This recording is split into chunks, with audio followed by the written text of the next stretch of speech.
మీకు ఇప్పుడు కనపడేవి రుద్రాక్ష కాయలు. ఆ బ్లూ, ఆ ఎండిపోయిన నలుపు లోపల రుద్రాక్ష ఉంటాయి. ఇలా ఉంటాయి అన్నమాట. అది ఆ బెరడు, ఆ బ్లూ బెరడు పైనుంచి తీసేయాలి. తీసేసి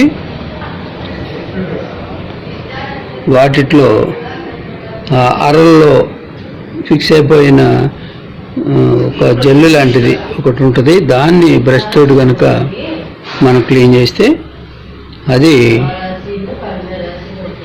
ఇట్లా ఇట్లా రుద్రాక్ష వచ్చింది.